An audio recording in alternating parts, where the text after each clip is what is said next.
Eso es lo que tienen que hacer ustedes. Luego nosotros vamos a organizar una ronda de defensas para que individualmente cada uno defienda el trabajo. Y una vez que se completa eso, ya está aprobado.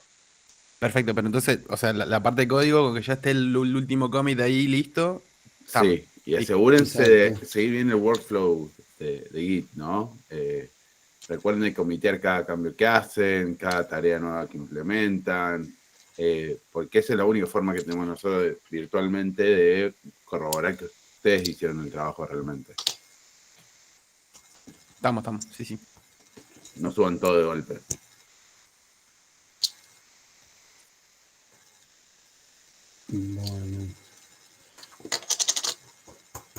Bueno, entonces arrancamos a las 9:07. La filmé que subiste al coso de las últimas, ¿no? Sí, sí, sí. Que subiste anoche. Y ahí la subo al Lev. Ah, ya subí al lema. Ah, bien, ahí. Así que debería estar también. Y debería estar visible una carpeta que dice GNU Tool Change. Y bueno, varios documentos que les voy a dejar de complemento. ¿La ven ustedes, chicos? Sí, la carpeta esa de GNU Toolchain sí se ve. Bien. Bueno, están viendo el escritorio, ¿cierto? Mi pantalla.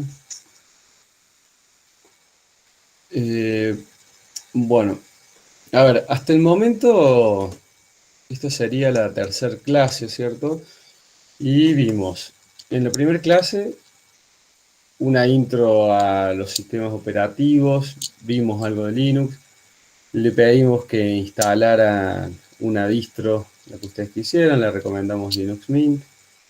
En términos generales me parece que varios ya de ustedes lo tienen instalado, que no ha habido grandes complicaciones, más allá de alguna pregunta puntual o algún reniegue típico de lo que es Dual Boot o estas instalaciones. La clase pasada vimos un poco esto de la terminal, vimos algunos comandos básicos, vimos el tema del man, ¿sí? El comando ese para el manual, y que bueno, lo vamos a seguir usando en toda la materia. Yo voy a tratar siempre de mostrarles cada vez que les muestro un comando nuevo o alguna función, tratar de referenciarnos al manual, ¿sí? Creo que es un buen hábito acostumbrarlo, tenerlo bien presente. Y bueno, y después, en la segunda parte de la clase pasada, vimos un repaso de C, ¿sí? Vimos algunas cuestiones básicas de los strings, de algo de los headers, vimos que, bueno, las ventajas de la librería de C, algo de estructuras, conceptos de padding, package, ¿sí?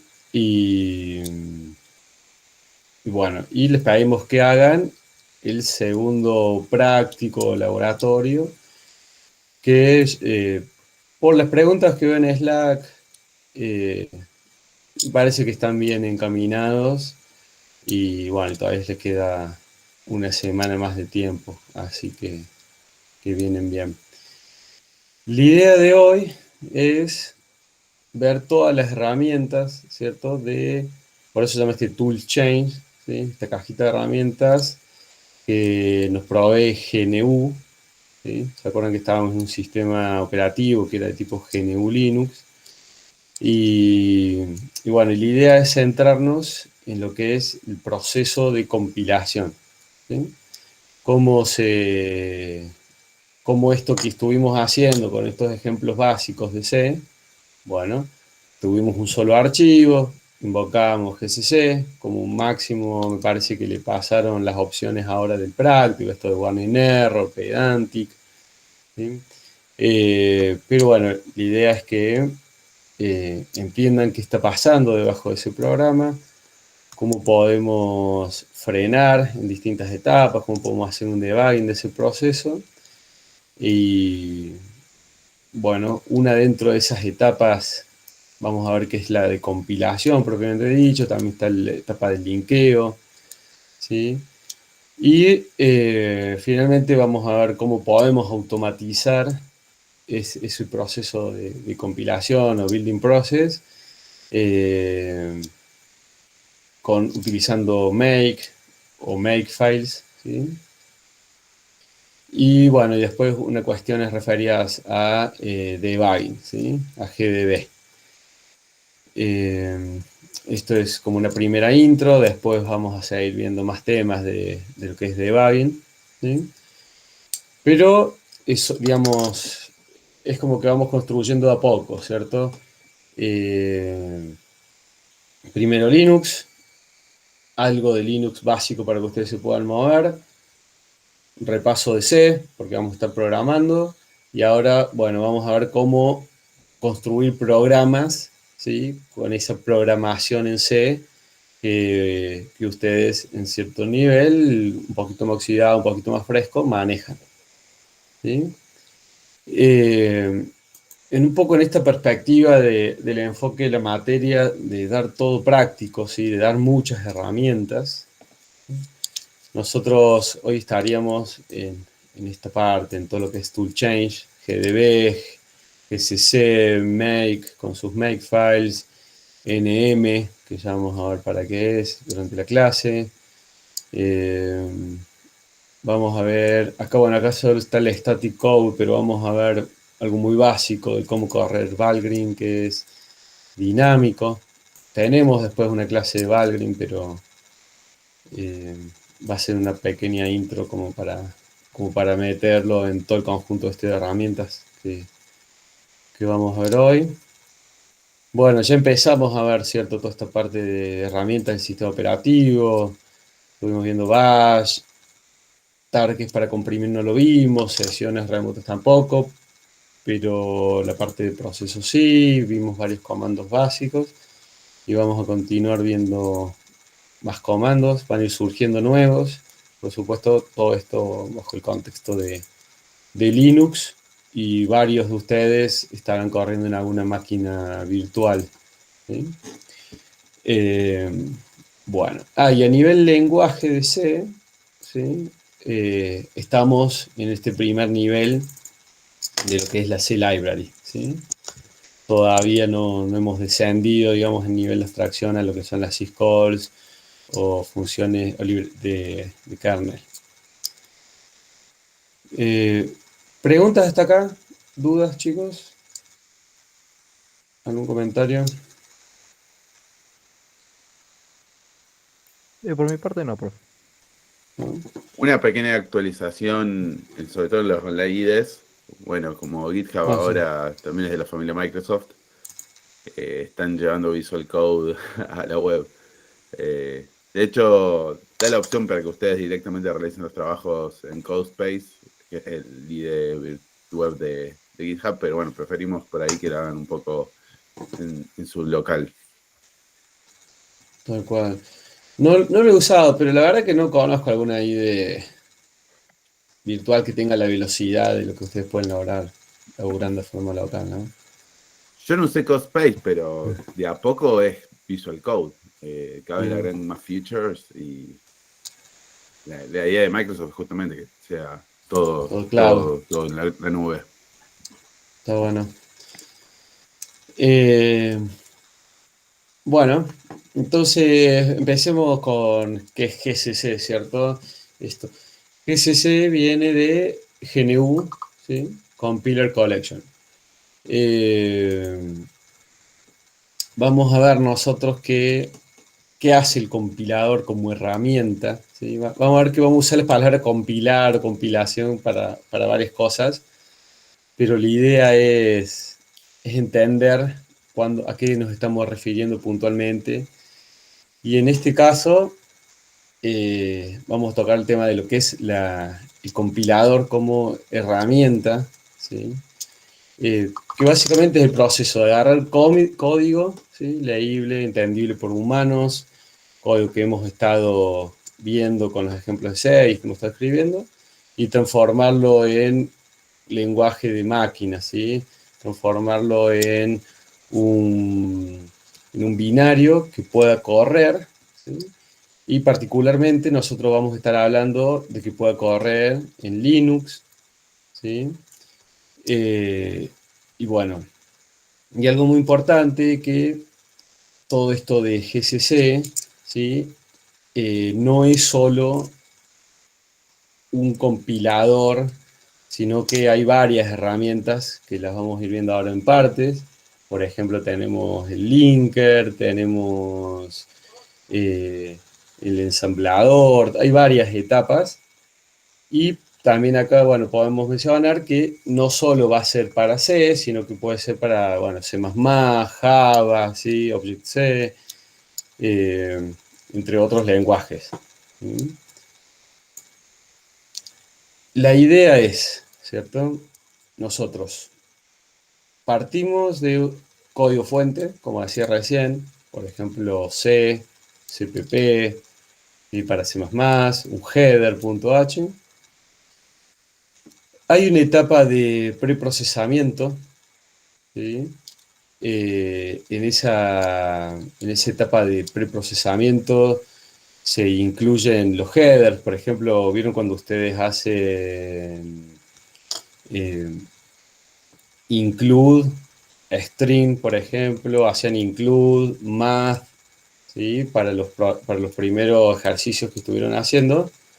Bueno, cuando ustedes hacen un include, después, en esta etapa de preprocesamiento, lo que termina pasando es que ese include es un copy-paste. Ustedes dijeron, incluí tal archivo, tal encabezado adentro de este archivo. Bueno, lo que está pasando es una copia literal del código que ustedes están incluyendo, ¿sí? Por supuesto, ustedes dirán, pero yo no necesito usar todo, ¿por qué se desacopia? Bueno, después hay una etapa en la que realmente se resuelven los símbolos que son necesarios de utilizar. Y acá yo introduje una nueva palabra que no les debería pasar por alto, que es el concepto de símbolo. ¿Sí? Un símbolo puede ser, o vamos a estar hablando en la materia, de una variable o una función. ¿Sí?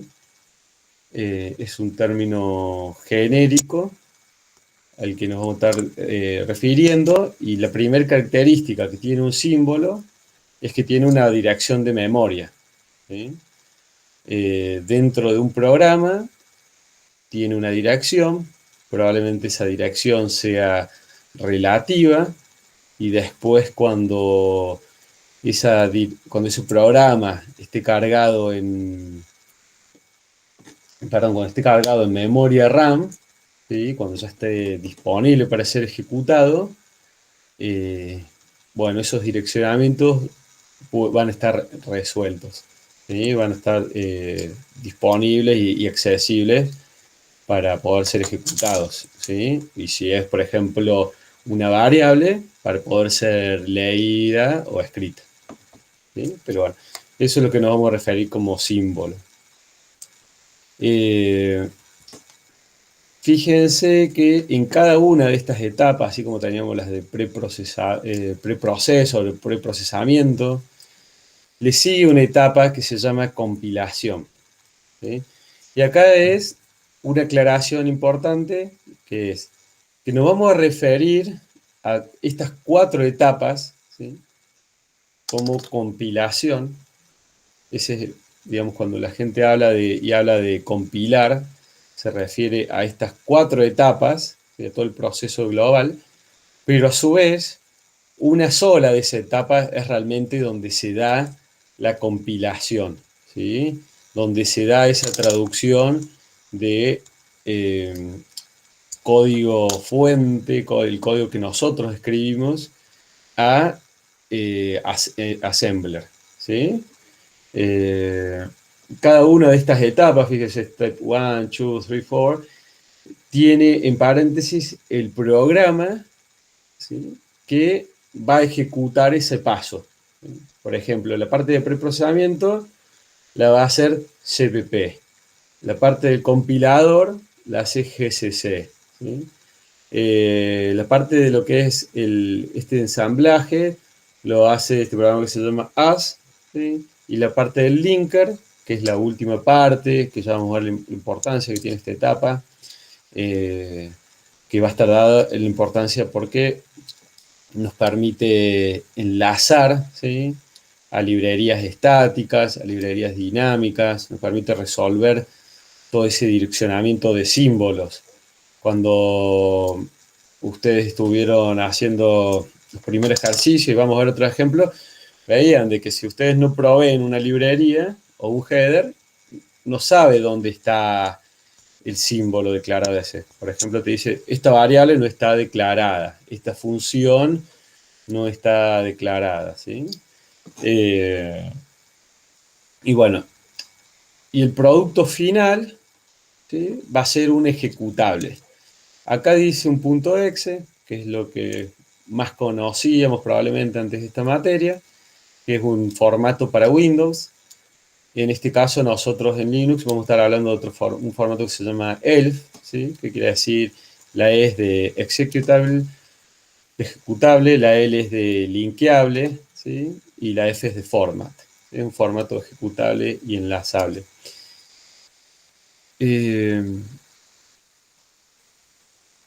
¿Dudas hasta acá? Voy muy rápido.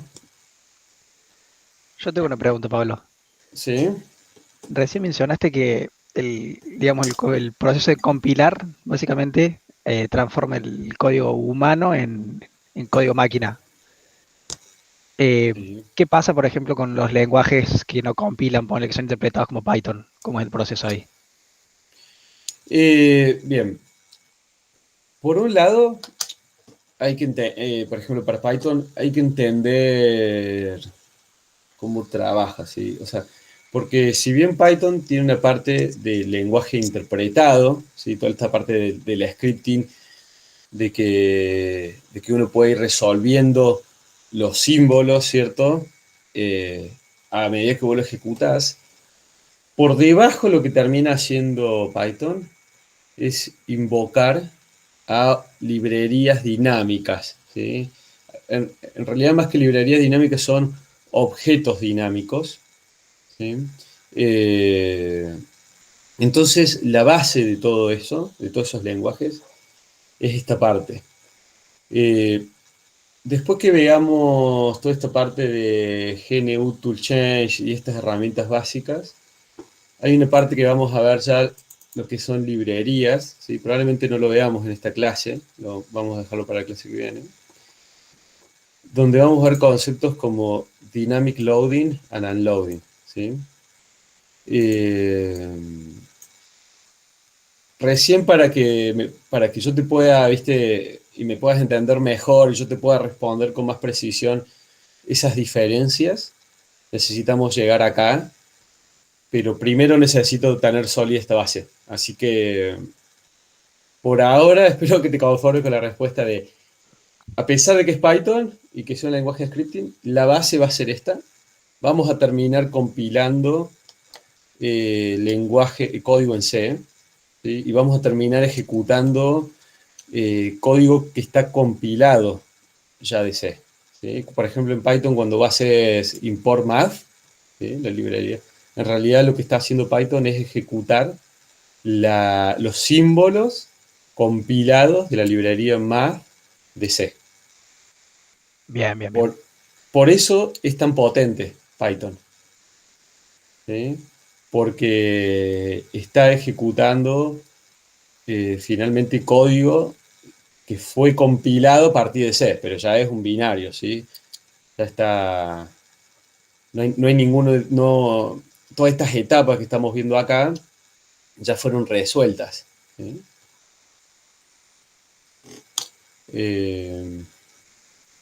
Espero que tenga cierto conformismo por ahora hasta esta instancia, pero cuando veamos la parte de librerías, retomamos ese tema. Genial, Pablo, gracias. Vale. Nada. Pero es muy buena la pregunta, ¿sí? Bueno, entonces, lo que vimos recién, ¿sí?, veíamos que para cada etapa se lleva a cabo por un programa en particular. Y ustedes me dirían, bueno, pero cuando nosotros estuvimos compilando los programas y los ejemplos hasta este momento, incluso en otras materias, no usábamos 4 programas distintos, ¿sí? Bueno, eso es porque el compilador, o sea, el programa compilador, este GCC, puede llevar a cabo todas las etapas, ¿sí? Es lo que se llama un driver compiler, o sea, un driver en el sentido de que maneja el proceso de compilación, ¿sí? Entonces, bueno, tenemos el programa GCC, ¿sí? Que por defecto, si no le pasamos una opción, va a ejecutar las 4 etapas con el producto final, que ya estuvimos viendo el ejemplo, va a ser un ejecutable. Y si no le ponemos nombre, el nombre de ese ejecutable va a ser a.out. ¿Sí? Y bueno, ya vemos acá el primer concepto que aparece este loader, que nosotros cuando lo queremos correr, ejecutar el programa, que ya estuvimos haciendo esto, hacemos ./app, y para que el programa que hemos generado se pueda correr, va a haber algo que se llama loader, ¿sí? Ese cargador de programa, y que, como estamos en la materia de sistema operativo, estamos en capacidad de verlo y entender, eso lo vamos a ver también parte de la clase que viene, es el tema de esto, de que, bueno, que el sistema operativo va a haber alguien encargado de poder cargar ese programa y transformarlo en un proceso, ¿sí? Ustedes en concurrente, cuando siempre las primeras clases, los primeros temas de programación concurrente, es entender la diferencia entre un programa y un proceso, ¿sí? Y acá es donde radica esa diferencia. Un programa va a ser el resultado de estos procesos de compilación, ¿sí? Pero que ese programa se ejecute y corre, que está cargado en memoria, ¿sí? es toda esta parte que va a realizar el loader y bueno, va a transformar ese código escrito que está en un archivo a un proceso, ¿sí? Con todo lo que ustedes vieron de procesos en concurrente y que vamos a seguir viendo en esta materia. Una consideración también es que para que digamos, esa acción de un programa compilado a un proceso se pueda dar, ¿sí? Al loader le tenemos que hablar en un lenguaje en común, ¿sí? Le tenemos que decir, loader, mirá, este es un programa, este es mi protocolo de programa, este programa tiene estas características, ¿sí? Bueno, ¿quién se va a encargar o qué es ese lenguaje en común, ese protocolo? Es este formato ELF que yo les decía, que vamos a ver un poquito más a continuación, ¿sí? Esa otra característica que tiene esto de GCC es que nosotros podemos pausar, ¿sí?, la etapa de todo el proceso de compilación en la instancia que nosotros querramos, ¿sí? Por ejemplo, si queremos que solo se ejecute la etapa de preprocesamiento, tenemos que invocar a GCC con la opción E mayúscula, ¿sí? Entonces, si la entrada es un archivo que se llama app.c, con el guión O le podemos dar un nombre, nosotros podemos elegir ese nombre. La salida va a ser un app.i. Yo me vuelvo para atrás. Recuerden que la entrada era código fuente y la salida era este archivo intermedio i, ¿sí? No lo mencioné, acá lo dejé medio por resuelto, era esto de la expansión de macros, ¿sí? Cuando ustedes escriben un programa define, por ejemplo, muy común, define true, define false, define null, define, no sé, alguna constante, ¿sí? Bueno, o alguna función en forma de macro, en esa etapa de preprocesamiento se resuelve todas esas macros, ¿sí? ¿Qué quiere decir que se resuelve? Bueno, se ubican en los lugares donde ustedes habían escrito, habían invocado esas macros, se resuelven por el código al cual representa, ¿sí?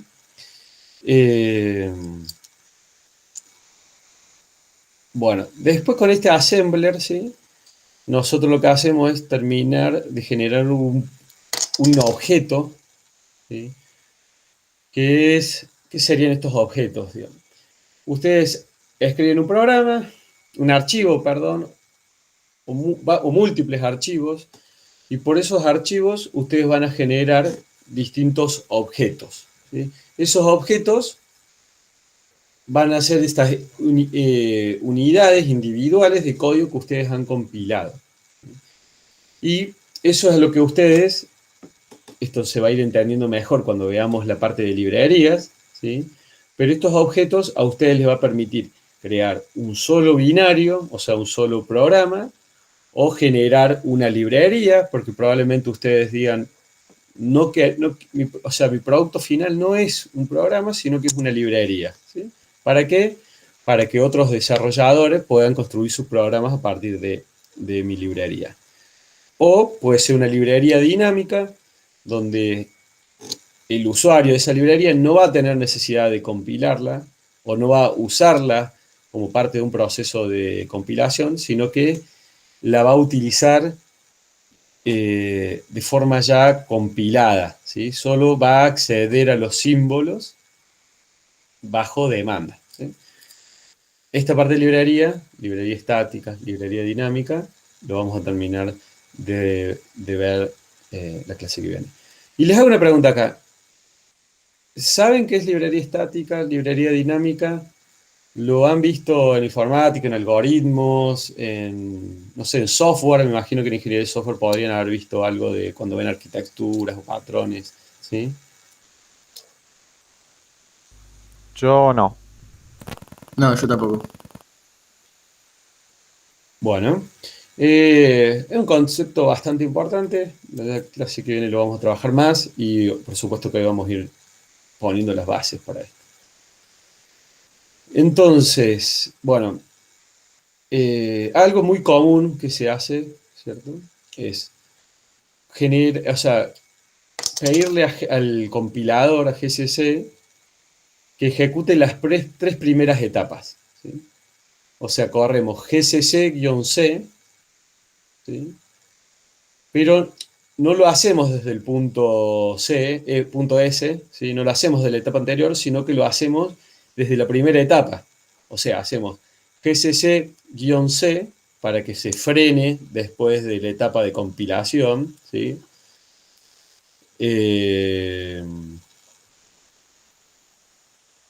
Perdón, lab, pero no sería el punto S, sino pues sería el punto C, que es el código que nosotros queremos compilar, y la salida va a ser un objeto, ¿sí?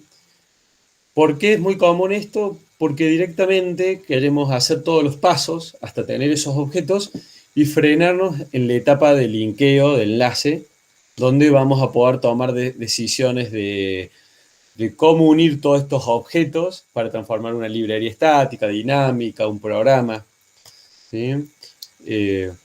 Vamos a ir viendo más también sobre este caso de uso. Bueno, y esta figura es más para darles a ustedes un pantallazo y darles la noción de que existe por cada etapa de estas que estábamos hablando acá, de estas 4 etapas, existe todo un mundo, incluso hay una materia, no sé si se está dando, Agus, vos sabés, o ustedes chicos si saben, pero hay una materia optativa que es toda la parte de compiladores. Sí, sí. Sí, la Maxi. Ah, bueno, buenísimo. O sea, fíjense cómo uno puede meterse así en esto como yo le estoy presentando las etapas en alto nivel y explicarles cómo la vamos a usar. Por ejemplo, en lo que es estas primeras etapas de compilación, ¿sí? Tenemos un analizador de léxico, de sintaxis, semántica, ¿sí? Y después tenemos toda la parte del código que se genera, ¿sí? En las distintas instancias de ese código, ¿cierto?, intermedio, hasta llegar a un código en assembler para finalmente tener estos objetos, ¿sí? Estos objetos binarios con los cuales nosotros, estos objetos con los símbolos y sus direcciones, con los que en una última instancia de enlace vamos a poder armar o nuevas librerías o programas, ¿sí? Que esa salida que nosotros tengamos como proceso de toda la compilación también puede tener dependencias de otras librerías, ¿sí? Por ejemplo, no sé si han escuchado, OpenCV, Open Computer Vision, es una librería para todo lo que es el procesamiento de imágenes y videos con posibilidad en real time, por ejemplo. Hoy vamos a ver también el ejemplo de una librería TIFF, ¿sí? Para manejar formatos, imágenes en ese formato. Antes de ver el ejemplo, ¿cómo estamos hasta acá? ¿Los aburrí? ¿Los mareé? Estamos. ¿Estamos? Bueno. ¿Se entiende? Siempre es más claro con un ejemplo, pero me van avisando. Incluso si hay palabras así que quieren que repite o algún concepto, me pueden ir preguntando. Bueno, acá en las filminas que siguen en esta presentación tenemos código y tenemos varios ejemplos que a su vez están en el repo, ¿cierto? En el repo que yo creo que ustedes pudieron descargar finalmente, ¿sí? La clase pasada habíamos visto los ejemplos estos de C, la carpeta C, y ahora vamos a ver el ejemplo que está en esta carpeta que se llama GNU Toolchain, ¿sí? Básicamente tenemos 1, 2, 3, 4 carpetas con ejemplos. Este lo voy a cerrar, el de libraries, por ahora. Tenemos este primer ejemplo que dice reciprocal, ¿sí? Entonces, si ustedes van a esta carpeta reciprocal, van a poder ver el ejemplo, lo pueden correr, pueden ir modificando el código. Yo ahora lo que voy a hacer es como una breve lectura del ejemplo acá en la presentación, ¿sí? Y después nos vamos al código. O sea, lo que hacemos en este ejemplo es, por un lado, tenemos un programa, ¿sí? Que está en C, fíjense en esto, se llama main.c, ¿sí? Y tenemos otro archivo que está en CPP, ¿sí? En C++. Fíjense que también tenemos el header, en vez de ser un H, es un HPP, ¿sí? No es tan común, pero es posible. Hay proyectos, y históricamente, esto se puede hacer para diferenciar lo que es un header entre C y C++, ¿sí? ¿Es necesario? No, no es necesario. Simplemente aprovecho este ejemplo para mostrarles esa posibilidad, sobre todo cuando el día de mañana se topen con una librería o algún proyecto que tenga estos headers, no les suene familiar o no les llame ni la atención, ¿sí? Es parte de lo natural, ¿sí?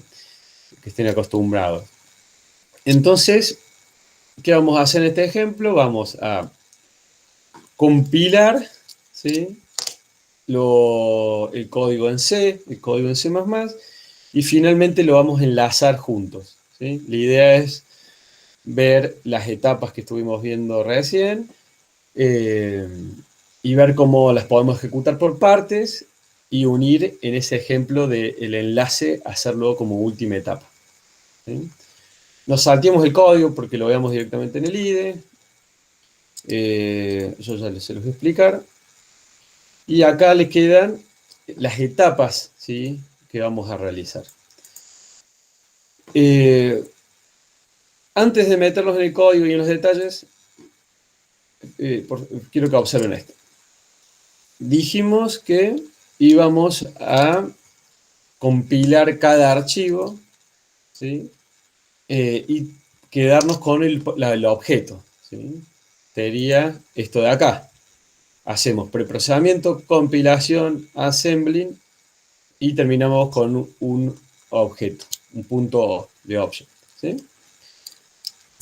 Entonces, fíjense, si hacemos GCC, dijimos que el compilador podía llevar todas las etapas y con la opción C le decíamos, hace todas las etapas y deténete después de la compilación. De la etapa compilación, que era la tercera. Y hacerlo a partir del archivo que se llame, o del código fuente que se llame main.c. ¿Sí? Hagamos lo mismo para el otro archivo que se llama reciprocal, que está en C++. ¿Sí? Pero como está en C++, yo necesito utilizar el compilador de C++. ¿Sí? Y le vamos a decir que también se detenga en la etapa de después de la compilación. Bueno, con info, ¿sí? Pueden ver la documentación, ¿sí? Acá se los dejo, también por supuesto vamos a hacer info GCC, ¿sí? Que GCC, GNU Project, C and C++ Compiler. ¿Sí? Y fíjense cómo tenemos toda la información. Ahora vamos a ver la opción "-C". ¿Sí? Hemos visto la opción "-A", que esta "-O", que nos permitía ponerle un nombre a la salida, ¿sí? Fíjense el out file que le vamos a dar como consecuencia del proceso que hagamos con el GCC, ¿sí? Y tenemos toda distinta información. Y voy a aprovechar acá un paréntesis que es, nosotros cuando abrimos el man, lo estamos abriendo con un programa que se llama LESS, L-E-S-S. ¿Sí? Entonces, LESS nos permite, por ejemplo, hacer búsquedas. Si yo aprieto la barra, ¿sí? Aparece acá que yo puedo buscar. Entonces, por ejemplo, puedo poner "-C", aprieto Enter, y puedo apretar la N para ir haciendo next.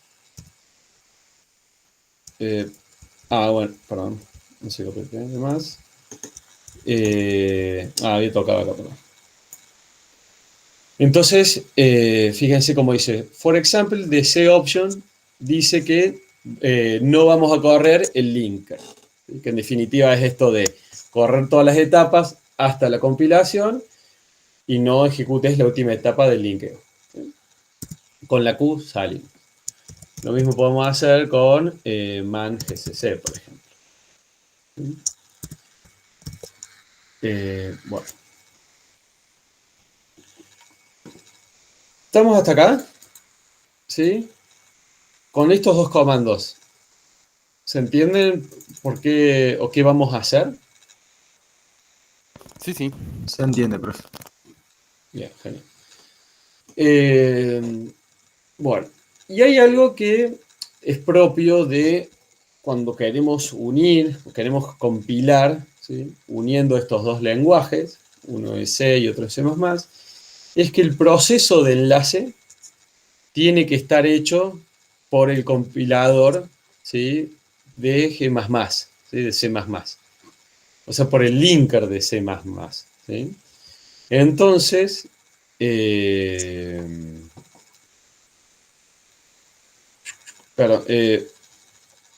me perdí, no les quería mostrar esto.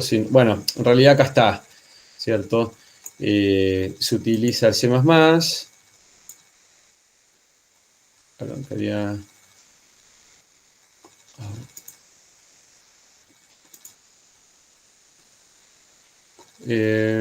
acá, bueno, perdón, yo me estaba salteando, ¿cierto? Antes hay unos ejemplos previos, pero les quería mostrar esto.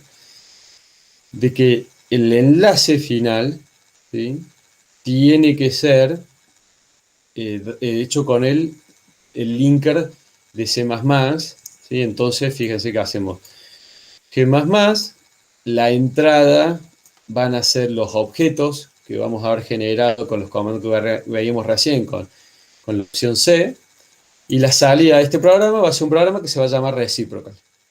Profe, Pero eso sería Sí. solamente si estoy trabajando con los CPP, ¿no? Porque si estoy trabajando todo en C, puedo usar el GCC para linkear todo. Exacto, exacto. Tal cual, ¿sí? Si no hay una combinación o un mix de lenguaje, estamos todos en C, nos mantenemos en C. ¿Sí?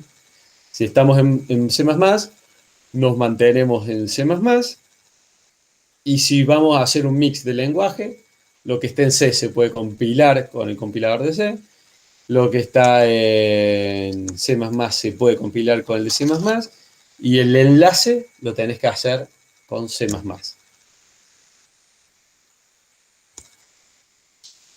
Vamos. ¿Sí? ¿Sí? Bien. Genial. Y bueno, y después vamos a tener este programa, así, este reciprocal, que es el nombre, y bueno, lo podemos ejecutar con un argumento. ¿Sí? Fíjense que en cierta forma estamos siguiendo estos pasos, terminando acá con un ejecutable. ¿Sí? Bueno. Bien, y en el medio Profe, y ejecutaría los dos, está... ¿no? O sea, Perdón. no, digo que sí, ejecutaría los dos, supongo. Si ejecutaría los dos, ¿qué te referís? Perdón. De Onda, si cuando vos decís que haga me salía recíproca, del punto C, claro, si sería de los dos o no. Es como que le puso un nombre a los dos archivos, acá. creo, ¿o no? Claro, cuando haga eso, Sí, en realidad los dos archivos, ¿cierto? Estos dos puntos, estos objects, se van a enlazar y van a formar un solo archivo, que es un archivo ejecutable, que es el programa que se va a llamar reciprocal. ¿Sí? Tu salida de claro, este proceso va a ser un único programa, va a ser un único archivo de tipo ejecutable, que va a ser este recíproco. ¿Sí? Estos objetos individuales no son ejecutables. ¿Sí? La última etapa, esta, está bueno, que, fíjate que la entrada son objetos que se pueden enlazar, que se pueden compilar, pero no son un ejecutable. En la etapa del linkeo, ¿sí? De enlace, es donde eso se transforma en algo ejecutable.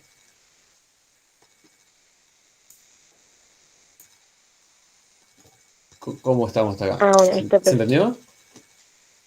Sí, sí, sí.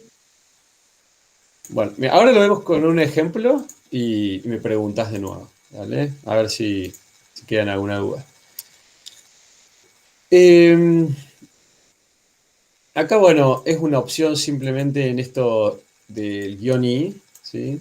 Que es que si nosotros tuviésemos, el ejemplo está selector include, pero si nosotros tuviésemos que nuestro código necesitamos, o sea, para compilar nosotros necesitamos headers, ¿sí? Necesitamos puntos H que están en otro directorio. Nosotros tenemos que pasarle a GCC la I mayúscula, ¿sí? De include, y le pasamos el path, este es un ejemplo cualquiera, pero puede ser cualquier directorio, a donde están esos otros archivos. ¿Sí? Esto es simplemente para que los encuentre. ¿Sí? Nosotros en el código escribimos, en C escribimos, include mi librería.h.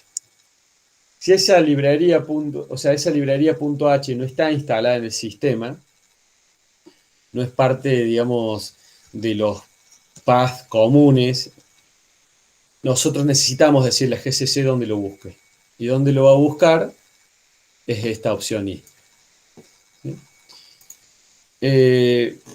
Bueno, y esto del hacer check lo voy a saltar hasta que veamos los de debug. ¿Sí? Cosa de no mezclarles. Y después del ejemplo vuelvo a esto de optimización. ¿Sí? Entonces, nosotros, o sea, si quieren aprovechen, creo que está bueno que ustedes pueden ir haciendo esto conmigo, podemos hacer S1, ejemplos, ¿sí? Vamos a ir a GNU Toolchain y vamos a ver el primer ejemplo de recíproca, ¿sí?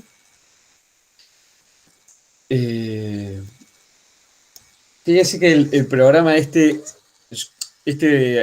acá un reciprocal en verde, un punto O.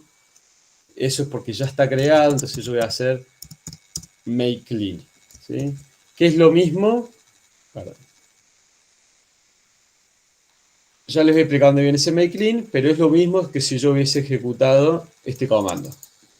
Remove forzoso cualquier archivo que termine en .o y que borra además el reciprocal, ¿sí? O sea, borró .o, .o y el ejecutable está en verde, ¿sí?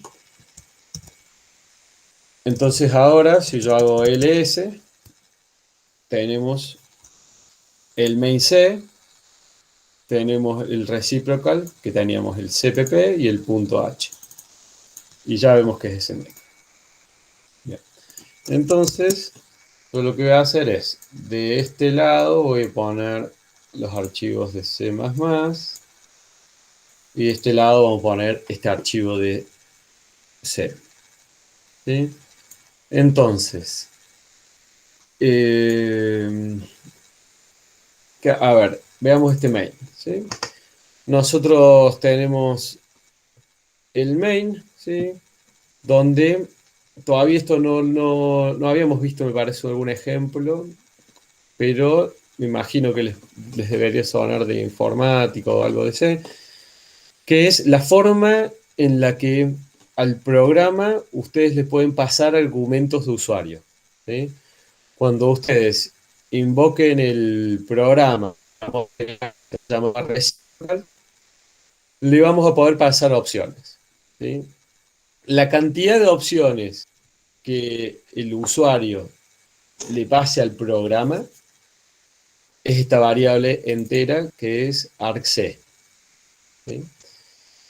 Y las opciones van a estar en un, digamos, en un char pointer, ¿sí? Es un puntero a un arreglo, prácticamente es una dirección que apunta a una zona de memoria donde van a estar los argumentos que el usuario le pase al programa, ¿sí? ¿Por qué va a ser una dirección que apunta a una posición de memoria? Porque va a depender, digamos, dónde está montado el programa, dónde el loader cargó al programa que nosotros hemos compilado en memoria, y dentro de esa zona de memoria va a haber un espacio donde nosotros vamos a poder acceder a esos argumentos para que el programa los utilice, ¿sí? Entonces, por ejemplo, nuestro programa está pensado para que devuelve el recíproco, ¿sí? De un número. Entonces, ¿qué necesito yo de argumento? El número, ¿sí?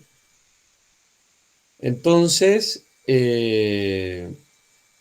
bueno, y acá hay también una consideración extra, que es que además del número que yo voy a querer en este programa en particular, ¿sí? ¿Por qué yo dije un número? Porque yo, ¿qué quiero hacer? Yo quiero invocar esta función, ¿sí? De la reciprocal. Entonces, yo necesito pasarle un entero, y ese entero yo quiero que me lo provea el usuario, ¿sí? Mi idea es, como veíamos acá en la presentación, que el usuario invoque el programa con un número, y yo le doy el resultado, ¿sí? Bueno.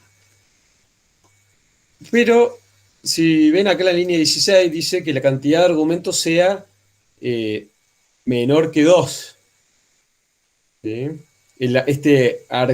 C, ¿sí? Algo que pasa también con los argumentos es que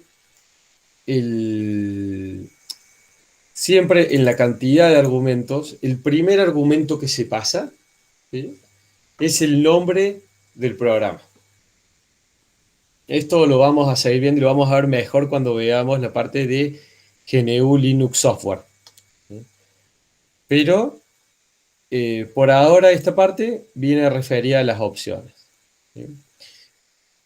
Bueno, después tenemos en la línea 22, fíjense que a nosotros el argumento, ¿sí?, digamos, del usuario nos va a venir en digamos, a través de esta estructura, no estructura, sino me refiero a través de este char, ¿sí? Pointer. Algo muy común también de verlo es así. ¿Sí?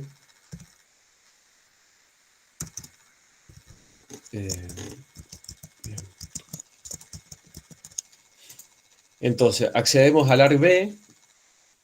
Yo recién les dije, el arg0 es el nombre del programa, porque el programa le llega como se llama, ¿sí? Entonces, el arg1 va a ser el número que me está pasando el usuario, ¿sí? Y yo no sé si se acuerdan, pero está ¿se acuerdan qué es la función statoy? Convierte de carácter al número entero. En realidad es string. Si le pasas una cadena de caracteres te devuelve también el entero. Bien, entonces, una buena forma es esto de toInteger. ¿Sí? Está bien eso, entonces bueno, hacemos ese casteo, porque dijimos que necesitábamos un entero, ¿sí? Y finalmente invocamos a la función esta reciprocal con ese entero, j, y bueno, y aparte el programa hace una impresión, ¿sí? Y retorna 0 indicando que todo resultó de forma favorable, que no hubo ningún problema, ¿sí? Eso del retorno, se lo voy adelantando, es una convención de que los programas que retornen de forma correcta van a retornar este 0. Después, cuando veamos las partes de gestión de errores, vamos a ver más info de esto.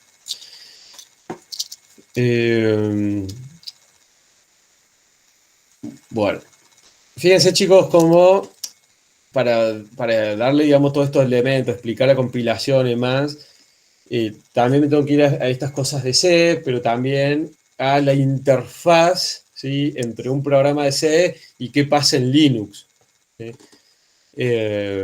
Entonces a veces si los mareo con esos detalles y me empiezo a ir por las ramas, ustedes me avisan, ¿sí? Lo importante es no perder el foco de qué estamos haciendo acá, ¿sí? Tenemos algo en C, tenemos algo en C++, y vamos a generar objetos, y a esos objetos los vamos a enlazar para crear un programa. ¿Sí? Y bueno, esto por un lado, si fuese una receta de cocina, lo dejo ahí en reposo, y nos vayamos al archivo este en C. ¿Sí?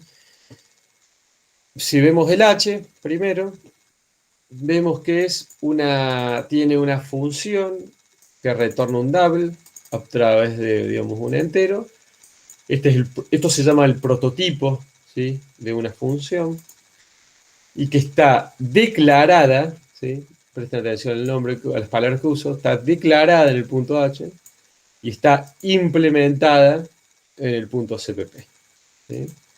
Entonces ustedes ya están viendo que no es lo mismo declarar que implementar.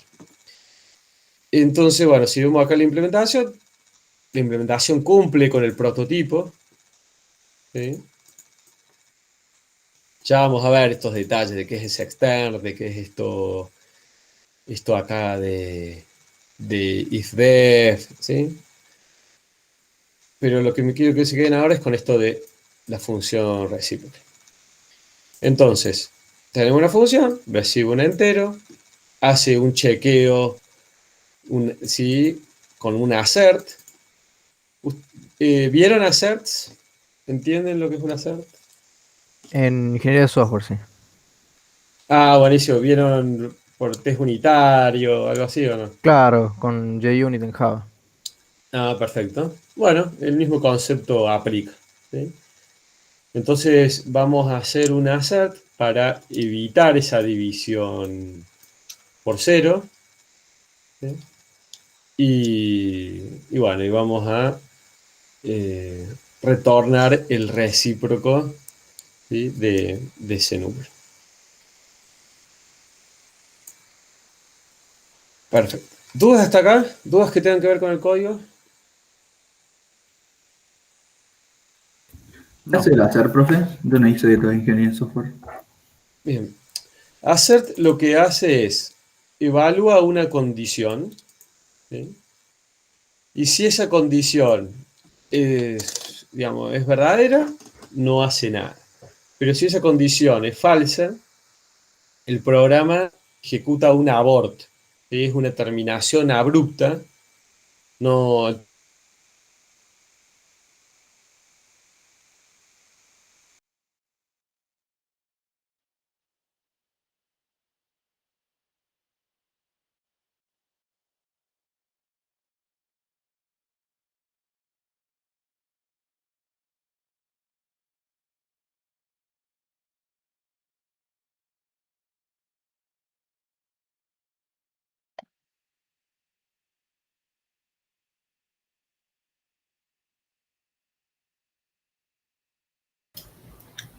Profe, está muteado usted también. Pablo, no se te escucha. Sí, se escucha, profe.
No, profe, no se escucha.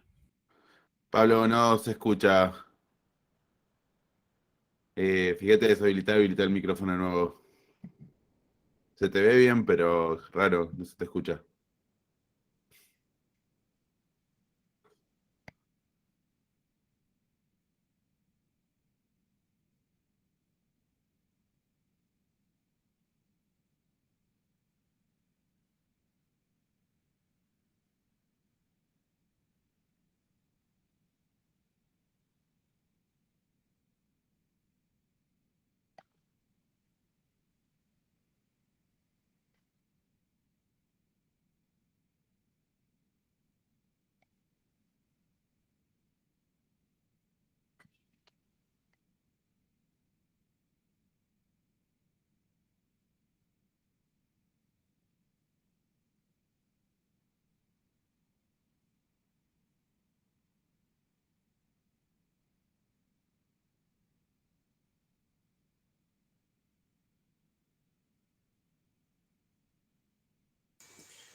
¿Hola?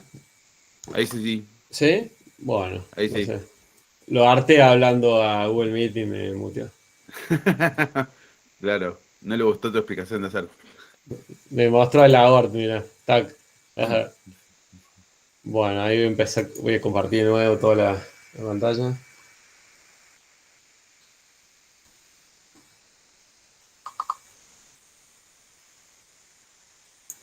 Bien. Bueno, el chat se me borró porque salí y entré. Así que bueno, si había algún mensaje o algo me avisen. No, lo último era eso, que no se te escuchaba, no hay ningún mensaje. Genial. Bueno, entonces con esto del hacer estaba hablando de esto, de que no sé si me escucharon, de que el hacer no es algo para entregarle a un cliente, ¿cierto? ¿Se escuchó esa voz? No se había escuchado. Bien. Bien, no, le decía esto, que el assert es algo que nosotros lo queremos en una etapa de desarrollo, no es algo que lo queremos cuando vamos a hacer un producto final, un producto que vamos a entregar a un cliente, a un usuario. ¿Sí? Si estamos usando la app de un banco, en el Sale no queremos que si metimos un número mal, por ejemplo, queremos hacer una transacción y nos equivocamos de cuenta o le pusimos mal el número, no queremos que el programa se apague, ¿sí? Que se rompa. Queremos que nos dé un mensaje de error, que nos diga ingresar un reciprocal, un entero que no sea cero, pero no termines. ¿Sí? Esto tiene que ver más con desarrollo y no con cuando un software pasa a producción. ¿Sí? Bueno, ¿estamos hasta acá, chicos? Sí, profe. ¿Sí? Bueno. Entonces, Profe, sí. ¿por qué es que en este caso, en este ejemplo, se usa C y C++?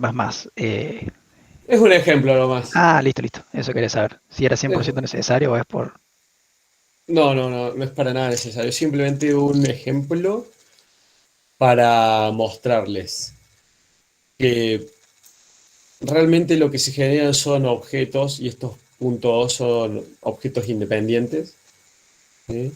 Que uno los puede gestionar de forma independiente y, y cómo podemos manejar las etapas de compilación, ¿cierto? Con esta opción "-c" y finalmente enlazar, ¿sí? Yo ahora lo que les voy a mostrar va a ser un makefile. ¿Qué es un makefile? Sí. Vamos. ¿Qué es esto de un makefile? Fíjense, son las etapas que yo tiraría por la consola. Veamos, por ejemplo, si yo hago... ¿Qué vimos recién? Vimos... A ver... Always on top.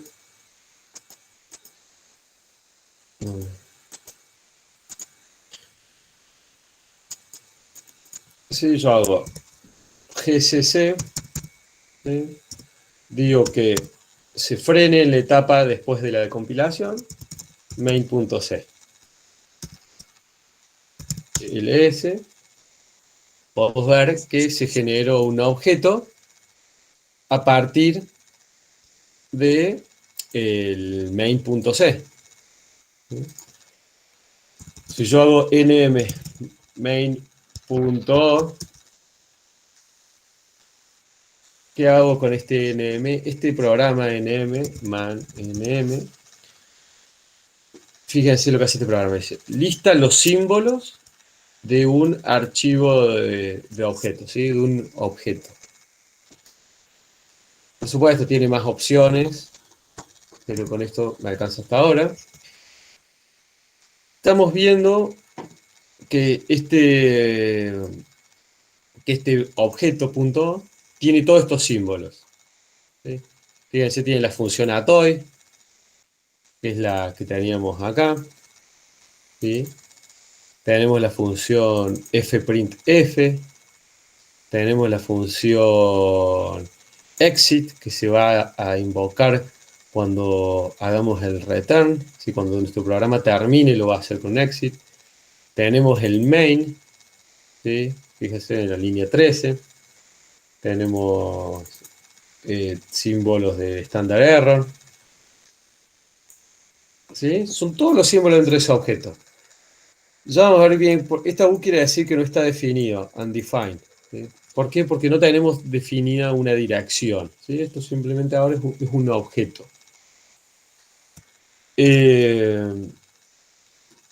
¿Sí?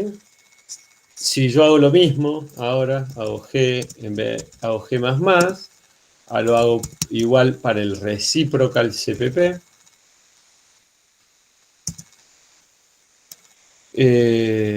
Fíjense lo que pasa acá. Yo acá quise hacer todo, me olvidé de la opción esta guión C, ¿sí? Entonces, ¿qué pasó? Está bueno esto. Fíjense que el que se está quejando acá es el programa este que se llama LD. ¿Quién se acuerda qué es lo que era el LD? Para linkear. Para linkear, exacto. Como yo me olvidé de poner esta opción C, el GCC dijo, bueno, él quiere generar un programa, o sea, que lleve todas las etapas a cabo con este reciprocal.cpp. Entonces el linker, cuando llega a esa etapa, dice, ok, yo generé, yo lo compilé, hice todas las etapas, pero ahora que quiero armar un programa, no tengo la función main. ¿Sí? Y sí, porque yo en este reciprocal no tengo un main, es una función nomás. No puedo hacer un programa si no tiene el main. ¿Sí? Ustedes a lo mejor no sabían bien por qué, pero siempre, a lo que sí saben es que para hacer un programa en C o C++ tienen que tener un main, un punto de entrada. ¿Sí? Es el que crea el primer stack frame, la función main, para poder. Desde el punto de entrada de las funciones del sistema. Exacto, que en realidad es nuestro punto de entrada, pero el punto de entrada va a ser esta función _start. ¿Sí? Ya vamos a ver un poco después más los detalles de qué pasa por debajo, pero está bien esto que decís vos de que el main va a ser nuestro punto de entrada hasta en este nivel donde estamos. ¿Sí? Entonces, como no está, me dice, mirá, en la función esta start, esta función va a querer invocar ese main, y no hay una referencia, ¿sí?, definida a ese símbolo. Y entonces, falla esto, ¿sí? Fíjense que el LD retornó con un exit status 1 que indica un error. Bueno, entonces si yo ahora hago esto con la opción C, perfecto. O sea, no hubo problema, hago ls y tenemos acá el reciprocal.o. ¿Sí? ¿Por qué no falló esto? Porque no se ejecutó la etapa de enlace. ¿Sí? Entonces, yo tengo ahora un punto O y tengo este punto O con el main. ¿Sí? Y lo único que quiero hacer ahora es enlazarlos. Si esto fuese C++, puedo usar GCC directamente. Pero como yo tengo que hacer G++, ¿sí? Tengo que hacer main.o, reciprocal.o, y genero un programa. ¿Cómo se llama ese programa? A.out. ¿Por qué se llama .out? Porque no le dije un nombre. Si yo quiero que tenga esto un nombre, le pongo la opción O y le llamamos, no sé, rec. ¿Sí? Entonces ahora tenemos dos programas que son iguales, este rec y este A.out, nomás que tienen distintos nombres. ¿Dudas hasta acá? ¿Comentarios? Profe, yo tengo una duda. Sí. Para sacarle los símbolos al punto out o el archivo elf, ¿cómo se haría? ¿Cuál sería la opción? ¿Qué querés decir con sacarle los símbolos? O sea, para que si alguien le quiera hacer ingeniería inversa no pueda ver tan fácil cuáles son los nombres de las funciones, por ejemplo.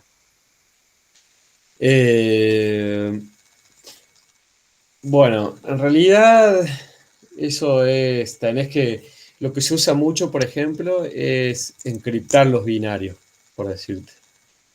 ¿Sí? Porque eso es todo un tema, porque a pesar de que vos tengas un binario, ¿sí?, con todo o sea, este ejecutable, ¿sí?, que tenga todos sus... O sea, esto ejecutable acá tienen ceros y unos, ¿sí? Está ya directamente en ceros y unos, pero así todo, hay programas que reconocen los patrones, ¿sí? Ya te digo patrón de qué, y puede reconstruir un programa. ¿Sí? Claro, claro, sí, sí. Yo he usado Ghidra. Lo he intentado usar. Sí, incluso hay un programa que se llama String. Man String. No, creo que es Man STR. Man. Bueno, mira, no me acuerdo bien cómo se escribe, pero es de GCC. Ahora. Que te permite a vos obtener los strings que están dentro de un binario. Claro, hay uno que se llama XDump también. Que te También, muestra. bueno, lo Sí, que sí. hace el XDump es hacer, digamos, vos podés, bueno, volcar la información. Pero eso viene desde, o sea, la naturaleza de esto radica en que tu programa tiene un protocolo, cumple con un formato. Claro, la ABI sería. Sí, pero hasta también, digamos, tenemos el formato, o sea, sí, pero en un nivel hasta más grande, y con algo que hemos dicho ahora en clase, es este formato ELF. Ah, claro, claro. ¿Sí? Claro, o sea, lo que yo decía es, si usted le hace un file a ese elf, o sea, el punto out, Sí. dice, lo último que dice es not stripped, o sea, que tiene los símbolos todavía. Bueno, esto en realidad no stripped, en realidad se refiere a los símbolos de debugging. Ah, bien. Peor todavía, más fácil hacer la ingeniería inversa. Exacto, sí, y no solo eso, sino que todavía no vimos la parte de debugging, pero, pero lo vamos a ver, digamos. Es que nosotros para poder, digamos, para que un debugger funcione, lo que hace es inyectar información en el programa, ¿cierto? Le da información de traza para poder ir teniendo, digamos, en cuenta qué instrucciones se ejecutaron, para tener una traza, ¿sí? Vamos a ir viendo más detalles cuando veamos GDB. Pero para hacer un release, habría que sacarle todo eso, profe, ¿o no? Así. Bueno, hay distintas estrategias, ¿cierto? Por ejemplo, vos, también para poner números, ¿cierto? De qué grande que es esto y darte decirte, sí, mira cómo tenés razón de esto y fíjate lo importante que es. Un software que tiene 10 megas, ¿cierto?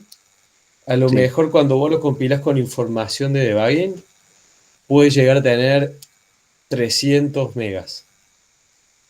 Ah, claro, O claro. sea, Incluso debe ser menos eficiente también al ejecutarse. tiene muchas ventajas, o sea, muchas diferencias, ¿sí? Claro. Porque te lo explico mejor cuando veamos debugging, pero Dale, dale. el debugging, para poder debuguear, toma decisiones. Por ejemplo, si vos tenés variables no inicializadas, las inicializa en 0. Ah, bien, normalmente no sucede, claro. Entonces, hasta es una técnica que termina siendo intrusiva, digamos. O sea, vos estás modificando lo que es tu programa real. ¿Sí? ¿Por qué? Porque vos a lo mejor en tu software real vos tenés una variable sin inicializar, que eso eventualmente va a moldear el comportamiento de tu software, podría hasta terminar en un bug. ¿Sí? Claro. Pero si vos lo estás compilando con el debugging, como lo inicializa en 0, le está dando un valor que a lo mejor eso te evita a que se rompa. ¿Sí? Ah, genial. Y vamos a ver opciones de optimización también, profe. Sí, lo vamos a ver. Ah, genial, Vamos a ver alguna gracias. mención. No, de nada. Fíjense que estamos en una materia, sistema operativo, que tiene muchas ramas, ¿cierto? Es una base esto, ¿eh? O sea, tenemos Linux, tenemos programación, tenemos toda la parte de building de software. Cada herramienta en sí tiene mucho para hilar. Así que están buenísimas estas preguntas, ¿sí? A mí me gustan mucho. Les voy respondiendo en la medida. Cuando les diga, por ejemplo, como ahora, créeme que lo vemos más adelante, sáquenme en ese tema de nuevo, lo hablemos, porque a lo mejor yo más adelante lo veo y no le doy el enfoque de la pregunta. ¿Sí? Pero bueno, todo lo que planteas recién es válido, tiene mucha importancia, hay muchas técnicas modernas, incluso en sistemas embebidos, como cómo manejar un binario, toda la parte de encriptación, de compresión, ¿sí? Así que bueno, todas esas cosas las podemos ver, algunos temas. Bien, entonces, perdón, teníamos acá un programa ejecutable. ¿Cómo sé que es un ejecutable? Y está en verde. ¿Cómo sé aparte que es un ejecutable? Si yo hago ll o ls-l, puedo ver que en los permisos tiene la X, ¿sí? Tenemos ese permiso de ejecución, ¿sí? Acá también tenemos un asterisco. Estos son como cuestiones visuales, ¿sí? Fíjense que los dos nombres, si bien tenían con la opción no nombres distintos, tenemos el mismo size, ¿sí? El mismo tamaño. Bueno, ¿sí? Entonces ahora yo puedo ejecutar mi programa reciprocal con un valor porque no hay nada que se llame reciprocal, ¿sí? Yo le puse Se llama rec. un valor, ¿sí? Bueno. Y de paso esto me sirvió para que veamos makefiles. El makefile tiene que ser leído como si fuese un árbol, ¿sí? Desde el nodo vamos descendiendo. ¿Qué hicimos recién nosotros en la consolita? Fíjense, primer comando que hicimos fue generamos los puntos O.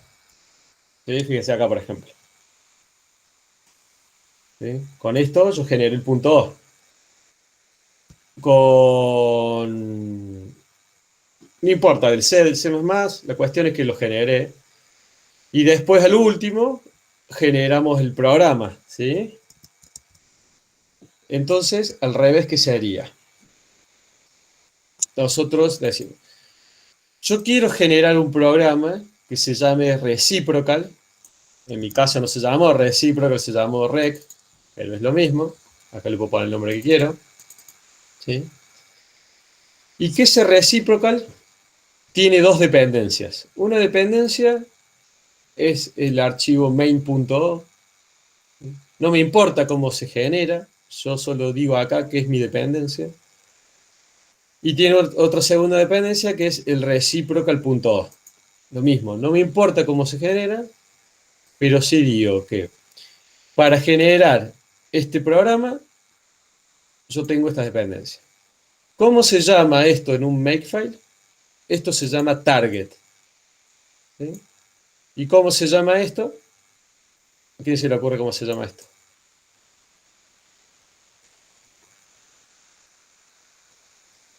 Dependencia, profe. Perfecto. Bien fácil, ¿sí? Dependencias y target. ¿Cómo voy a lograr ese target?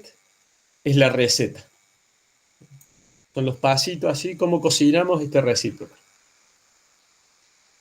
Bueno, para que la receta se ejecute, primero tenemos que cumplir las dependencias, ¿sí? Entonces, bueno, vamos al primero. Main.o. Bien, ¿cuáles son las dependencias? Y las dependencias es, veamos el código. ¿Sí? Si yo quiero generar el punto, o sea, el main.o, yo necesito el archivo main.c, pero yo también necesito al reciprocal.hpp, ¿sí? Que es este archivo, donde está la declaración de la función que yo acabo de utilizar, ¿sí? Entonces, sí, o sea, acá estaba la dependencia sin include, por supuesto que acá está la función, y lo que yo voy a hacer es directamente apuntarle, no, perdón, no dije nada. ¿Sí? Necesito este reciprocal.h y el main.c. Entonces, ¿cómo voy a generar ese objeto? Lo vimos recién, corro gcc con la opción "-c" y le paso el main. Fíjense que el punto H no necesito compilarlo, ¿sí? El punto H solo me da el header, me da los símbolos para yo poder satisfacer esa condición. Después el linker con esa información va a saber a dónde ir a buscar el código de esta función. ¿Sí? Por eso es que necesitamos una etapa de enlace al último. Esto que dice cflags, ya lo vemos, pero es una posibilidad de pasarle opciones cuando hacemos el Makefile. Bueno, entonces fíjense que estos son los dos pasos que hicimos en la consola. Tuvimos los dos .object. Y finalmente, cuando se cumple esta dependencia, generamos un programa reciprocal con estos dos objetos. Preguntas que saber. ¿Esto se ejecuta, el main.o se ejecuta primero y el reciprocal se ejecuta segundo? No. Si tenemos una lista de dependencias, el orden puede, o sea, no necesariamente está serializada, ¿sí? ¿Por qué? Porque nosotros podemos correr este make de forma paralela, ¿sí? Si nosotros hacemos make-j, ¿sí? Este programa se ejecuta en paralelo y estas recetas, estas dependencias o las recetas de estas dependencias se pueden ejecutar en paralelo, ¿sí? No sé si hay alguna pregunta.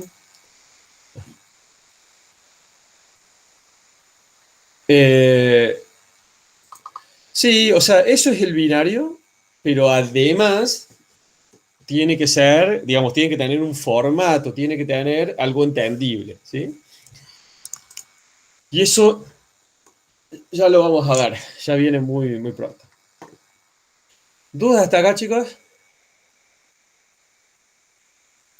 Profe, entonces el Makefile ese es como para automatizar todo el proceso que usted hizo manualmente en la consola directamente ese Exacto. Makefile se puede correr. Sí, y se corre con el programa make. Perdón, yo lo hice y no se lo mostré. Sería como una especie de script, ¿no? Sí. Y tiene otras ventajas que también vamos a ver esto de make más detalle, que es y acá viene la magia, digamos, del Makefile. Que nosotros cuando pusimos las dependencias, ¿sí? ¿Qué hace make? Make no vuelve a compilar todo de nuevo, ¿sí? Make lo que hace es decir, me fijo esta dependencia, por ejemplo el main.o. Bueno, ¿cuáles son sus dependencias? Y el main.c y el reciprocal.hpp. Bueno, si alguno de estos archivos cambió, make ejecuta este target. Si los dos archivos estos se mantuvieron intactos, o sea, no cambiaron, no la ejecuta. ¿Sí? Entonces, volvamos a esto que yo le había dicho, que se imaginen el Makefile como un árbol. Si yo solo voy a activar las zonas del árbol donde hubo una modificación, ¿sí? Quiere decir que puedo tener una gran optimización en referencia a los pasos que estoy ejecutando para compilar mi programa. No estoy repitiendo todo el proceso todo el tiempo. Imaginemos un programa como si fuese Firefox, como si fuese, no sé, esta GUI que tenemos, o cualquier proyecto en el que hayan trabajado ustedes. Si ese proyecto es grande, puede llegar a tener hasta 10, 15, 40 minutos, una hora de compilación, ¿sí? Si quiero compilar todo desde cero. Compilar cuesta procesador, ¿sí? Compilar requiere de hardware, ¿sí? Entonces, si nosotros podemos optimizar la cantidad de cosas, la cantidad de código que tenemos que recompilar, estamos ganando mucho tiempo, ¿sí? Me olvidé un puntito y coma y tengo que ahora compilar por una hora más de nuevo, si tengo que hacer todo de cero. Malísimo, ¿sí? O sea, es inviable. ¿Se ve esa ventaja? ¿Preguntas? Pablo, en una IDE, cuando vos compilás tocando un simple botón, ¿la IDE hace uso de este Makefile o digamos, ejecuta los comandos, digamos, por detrás? No, por ejemplo, Eclipse te genera automáticamente los makefiles. Y lo que termina haciendo es invocar un makefile Ah, con toda esta perfecto. herramienta. ¿Sí? Y por eso es tan importante ver las herramientas de GNU. ¿Sí? Todo esto, GNU, GCC, todo esto que estamos viendo en la clase esta, porque son la base de lo que se utiliza, de lo que se ha usado por bastantes años y de lo que todavía no se reemplaza. Hay un montón de herramientas por encima que facilitan esto, ¿sí? Tenemos sin Make, tenés por ejemplo en Python hay una herramienta que se llama WAF, W-A-F, que vos en vez de escribir en Makefile escribís en Python, ¿sí? Pero, o tenés el setup.py, también tenés un montón de herramientas que lo que te hacen es facilitarte la generación del Makefile, ¿sí? Pero las mejores herramientas por debajo terminan invocando a lo que estamos viendo nosotros en esta clase. Estamos viendo GCC, LD, ¿sí? Todas estas herramientas de este combo así de GNU Toolchain. Es impresionante, pero así como como C, perdón, no C++, sino C, yo me acuerdo cuando nosotros estudiábamos con el AU, se pusieron de moda los lenguajes que estaban surgiendo, Java, Python. Decía, no, estos lenguajes de alto nivel van a barrer y van a desaparecer a C. Y la verdad que lejos de haber pasado, Jamás, jamás, jamás, jamás. ¿está más fuerte o no, AU, estos lenguajes? Claro, que aparte Python, sin C y Fortran no existe. Y lo mismo que Java. Y Java igual. Bueno, Java cada vez está más muerto, ¿no? Cada vez va perdiendo. No sé si conocen chicos, hay un top que es el top 10 de lenguajes más utilizados, que todos los años larga IEEE. El IEEE es el Instituto de Ingeniería Electrónica y Electricistas. Y Java estuvo puesto número 1 como por 30 años. Y hoy en día uno está Python. Y Java cada vez va perdiendo. Hay lenguajes muy nuevos como es Go. Y que van subiendo cada año, pero Python está primero, después le siguen C, C++, .NET, y Java no sé en qué puesto está hoy. Sí. Y todos los lenguajes segundo, parece. ¿Cómo? ¿Otro segundo? Puede ser, pero... Estoy viendo de está un post de perdiendo. rate acá de la IEEE y dice Ah. que está segundo. ¿Y es 2020 o 2021? Ahí te digo. 2020. 2020. Sí, puede que este año todavía no esté. Mira, lo Pero que sí es... hay algo que tiene una cosita, Paul. Sí, por ¿Cuándo favor. ustedes creen que salió el primer multiprocesador? Un procesador con más de 2 cores.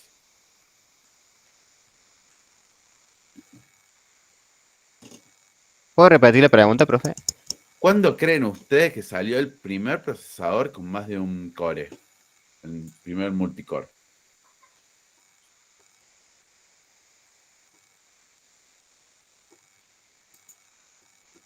¿Cri-cri? Bueno, fue en el 96. Y de los lenguajes que usamos hoy, ¿cuántos creen que se crearon pensando en un procesador multicore?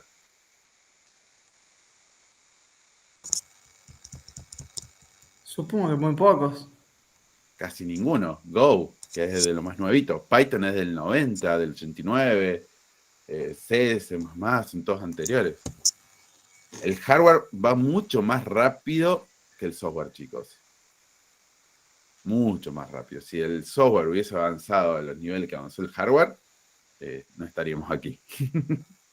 Sí, creo que un buen ejemplo de eso, Agu, es que parte, ¿cierto?, de la evolución de C++ en los nuevos estándares, 11, 17, todos estos nuevos estándares, mucho de eso es toda la parte de concurrencia, toda la parte de, Claro. de thread, como que, más allá de otros aspectos, ¿cierto?, como metaprogramming, pero el gran vacío o lo que mucho así de lo que mete nuevo es toda esa carencia que hablaba Agustín recién.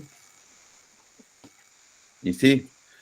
Y ahora piensen ustedes, ¿cuándo salió el primer sistema operativo capaz de soportar ese multicore? A nivel compu, ¿cuál fue así ¿Les viene a la mente, por ejemplo, un Pentium 1, Pentium 2? ¿Usaron o ya nosotros somos muy viejos? ¿No? Bueno. No. ¿Está bien? Sí, eso, digamos, eran todos sistemas operativos, perdón, eran todos micros con un solo core y un solo thread. ¿Sí? Hasta que apareció la Pentium 4 HT, la Hyper-Threading, que fue la primera con 2 cores, y después la Core 2 Duo. Sí, estaba el Dual Core y después el Core 2 Duo. El Core 2 Duo. Bueno, todo el eso Dual Core también... era en realidad Hyper-Threading. Era... Sí, eso. Sí, se duplicaban los registros. Esto lo van a ver bien en arquitectura, no es tema de esta, pero... Sí, se les bueno, abre eso un lindo la cabeza. creo que esto está bueno, de que muchos de los temas que estamos viendo acá, como veíamos esa filmina de la primera clase, de que le da continuidad a muchos temas. Por ejemplo, esto así muy a nivel de hardware. Con la última materia que es arquitectura lo van a terminar de entender realmente. En sistema de computación van a ver mucho más, sistema operativo 2. Es como que arrancan un camino a lo que es nivel computación, ¿sí? Computación, hardware, software, sistema de computadora, que bueno, creo que es muy lindo. Bueno, continúa acá un último tirón, así vemos hasta dónde avanzamos hoy. ¿Dudas que quedaron? Si cualquier duda así me van preguntando, incluso aunque no parezca que sea exactamente lo que estoy hablando, pero tienen alguna duda de siempre, o algo que escucharon, o algo que no terminaron de comprender, nos pueden ir preguntando a mí o a Laus. ¿Sí? Bueno, algo muy importante, va a ser, algo muy importante, no, algo que acá les dejo yo, esto del A.out, quiere decir Assembler Output, ¿sí? De ahí viene ese nombre. Y es una cuestión histórica que siga estando, no se utiliza más este formato .out, ya vimos que, ya lo mencioné, que el formato que se utiliza es el del ELF, ¿sí? Pero bueno, se lo dejo acá como una curiosidad o una referencia histórica, ¿sí? Fue el precursor, digamos. Y lo que se utiliza ahora, que yo les vengo mencionando, es este ELF format, ¿sí? Ejecutable y enlazable, ¿sí? Ese formato. Entonces, cuando nosotros veíamos que la salida, ¿sí? En el ejemplo que vimos recién, la salida de todo el proceso de compilación con sus 4 etapas era un ejecutable, ¿sí? Ese ejecutable finalmente es un programa que tiene esta forma. ¿Sí? Tenemos un encabezado, ¿sí? Es el header. Tenemos una tabla, ¿sí? Del encabezado del programa. Tenemos una sección de text, que ahí va a ir a parar el código del programa. Tenemos una sección que se llama Read Only Data, ¿sí? Solo lectura, no se modifica, no se escribe. Tenemos una sección de datas, ¿sí? Y tenemos una tabla o sea, un encabezado de tabla de secciones, ¿sí? Fíjense que los primeros, este que tenemos acá arriba, el program header table, apunta, ¿sí? a las secciones, y este otro direccionamiento, este de acá abajo, perdón, este primero a partes del programa áreas, y este finalmente es el que nos redirecciona en particular las secciones. Bueno, algo así como, para entender un poco el contexto, esto se desarrolló principalmente de 32 bits, que era lo que había antes, ¿sí? Y se utiliza en sistemas operativos tipo Unix, como los que estamos viendo nosotros, que es GNU Linux, pero tenemos un surtido bastante grande, BSD, Solaris, Irix, ¿sí? Esto es, digamos, este es el formato, ¿sí? Y esto es de un ejecutable, y esto es cuando hablamos de layout, o sea, la estructura, la forma de un programa en C. ¿Sí? Cuando nosotros hacemos un programa en C, en memoria, esto es la estructura que tenemos.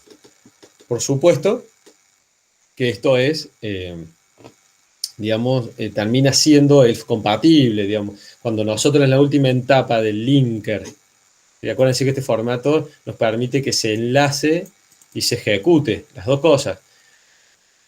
¿Por qué puedo yo querer que sea enlazable y no ejecutable? Y, por ejemplo, por una librería estática. Yo quiero solo reutilizar ese código, no lo quiero ejecutar de forma directa, ¿sí? Lo quiero ejecutar a través de un tercer programa u otra construcción de software que hagamos. Bien, las direcciones de memoria empiezan desde abajo hacia arriba, ¿sí? Acá tengo el 0, acá tengo, si estamos en hexa, tendría muchas F, ¿sí? Recién yo le decía, este segmento de texto, ¿sí? Es donde está el código. Y nosotros tenemos a esta variable incremental en 1, a esta posición de memoria, léela, hacerle una máscara y escribíla, ¿sí? Todas esas operaciones, todas esas instrucciones están en este segmento, ¿sí? En el de texto.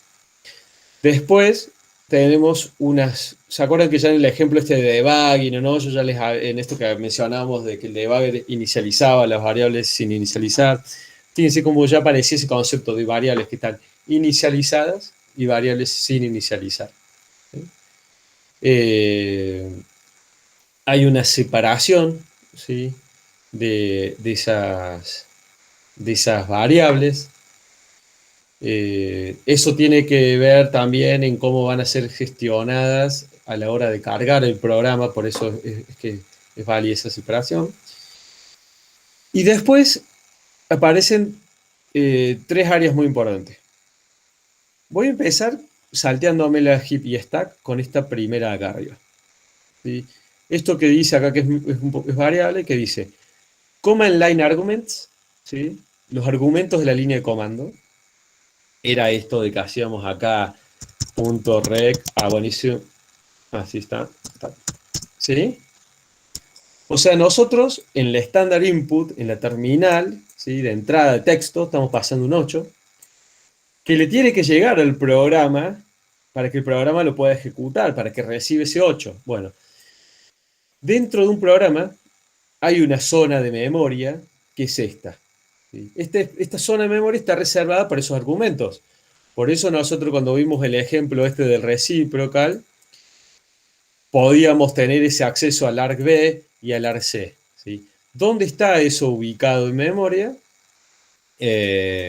Bueno, es esta, ¿sí? Es esta zona de memoria. Y cuando este programa se transforme en un proceso y esté colocado en memoria RAM, vamos a poder acceder a esa zona de memoria y poder obtener esos valores. Y además de esos argumentos, tenemos variables de entorno, ¿sí? Por ejemplo, ejemplos de variables de entorno puede ser, no sé, algún flag, alguna macro que tengamos definida, puede ser, está por ahí el concepto, pero lo voy a mantener ahí. Puede ser, por ejemplo, si ustedes abren un archivo, ¿sí? y tienen un file descriptor ese archivo, hay cuestiones de estas que vamos a ver más detalles cuando veamos la parte de procesos, ese capítulo que va en proceso y ver cómo crear procesos. Bueno, ahí vamos a ver más detalles de eso. Igual esto a ustedes les debería, lo van a ver en el teórico y les debería sonar de cuando vieron concurrente, ¿sí? ¿Se acuerdan toda la parte del contexto de un proceso? Bueno. Y después, Profe, ahora sí. Sí. una duda. ¿El PCB, o sea, el Process Control Block, también se Sí. guarda ahí o Sí. está en otro lado? No, sí, va a estar como parte del entorno o sea, cuando se cargue en memoria, va a estar ahí. Porque fíjate que acá lo que estamos teniendo en cuenta es que esto es del programa, ¿sí? No es del proceso. Ah, claro, claro.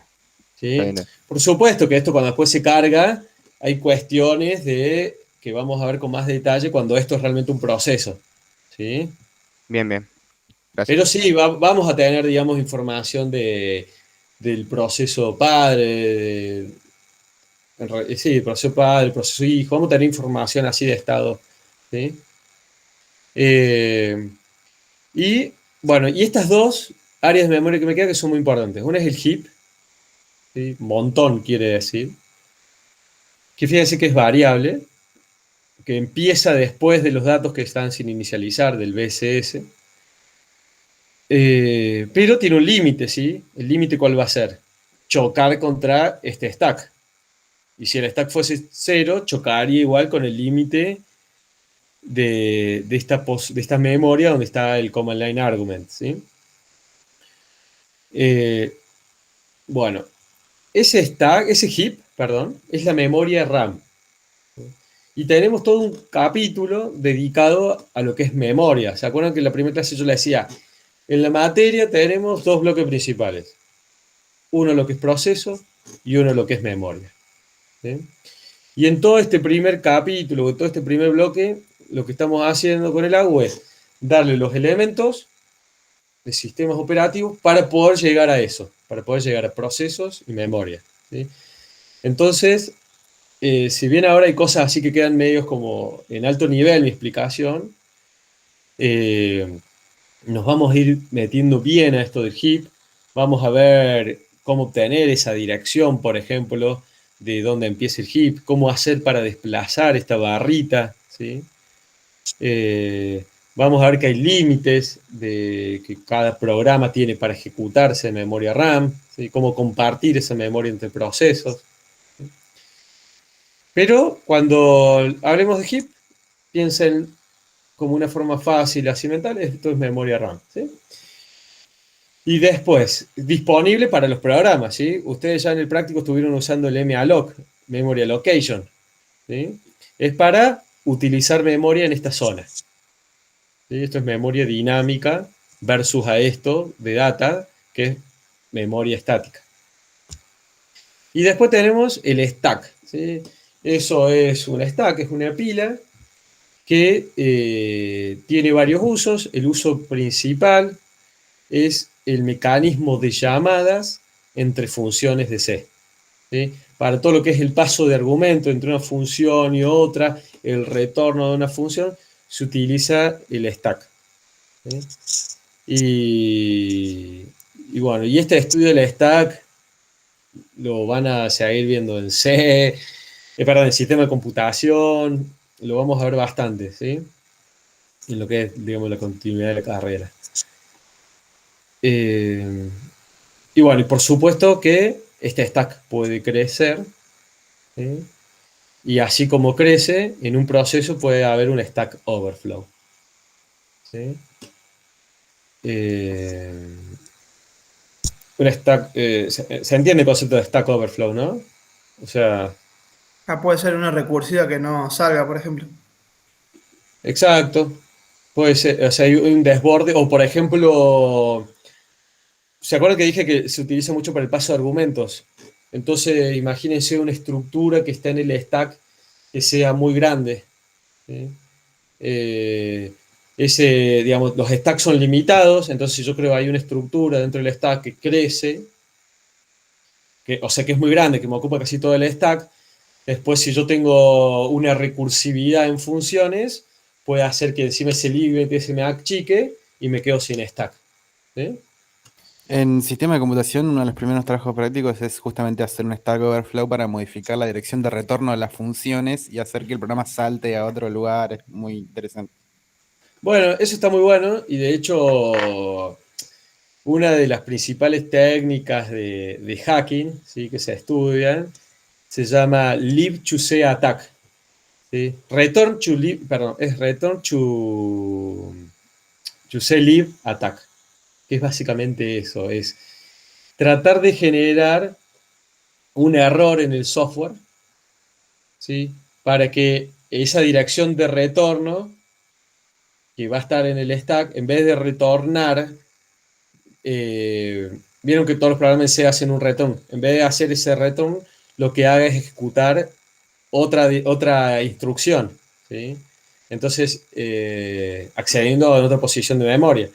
Si nosotros manipulamos eso, en vez de hacer un exit, podemos hacer un system.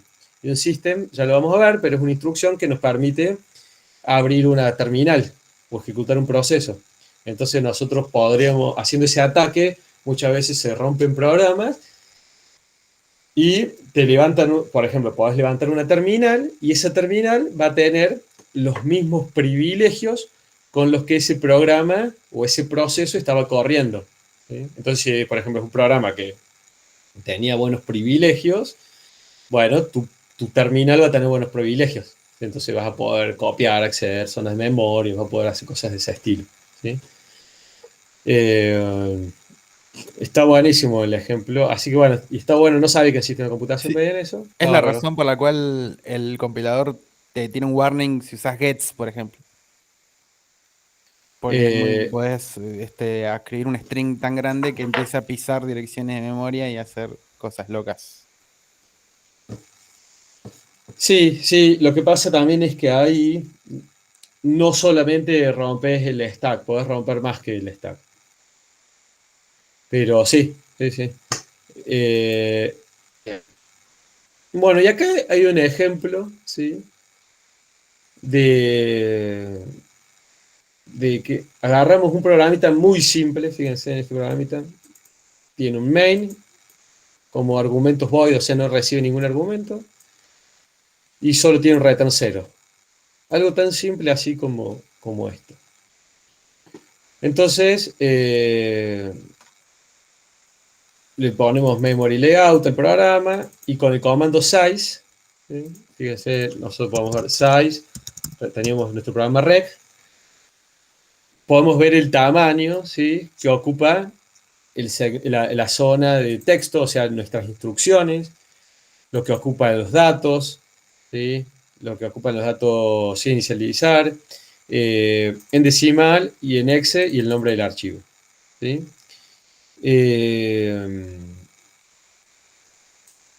Este análisis se vuelve, o sea, si es tanto para Linux, un programa así en PC no es tan importante, pero cuando hablamos de sistemas embebidos, sí se vuelve importante.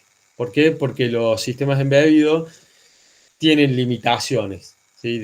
Vos decís, bueno, yo tengo tanta memoria de instrucción permitida, tengo tanta memoria de datos permitida, tengo una ROM, o sea, de solo lectura de datos, de instrucciones, ¿sí? Entonces, cuando no tenemos problema de recursos, podemos desperdiciar, pero cuando estamos en un sistema limitado, ahí se vuelve más importante y la optimización de estos factores se vuelve hasta una limitante que puede hacer que un software sea viable o no, o una implementación, una característica en particular sea viable o no, ¿sí? Entonces, el comando nuevo que estamos viendo es ese size, ¿sí? Por supuesto, vamos a ir a la consola y hacer man size, ¿sí? Lista los tamaños de las secciones y el total size de un binario, ¿sí?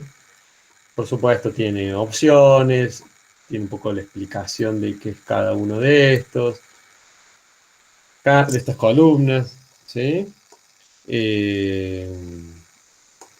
Datos referidos al formato. Se lo dejo para que lo vean. Y bueno, y lo que hace en este ejemplo es decir, bueno, si yo agrego una variable global sin inicializar, esto va a parar al BSS.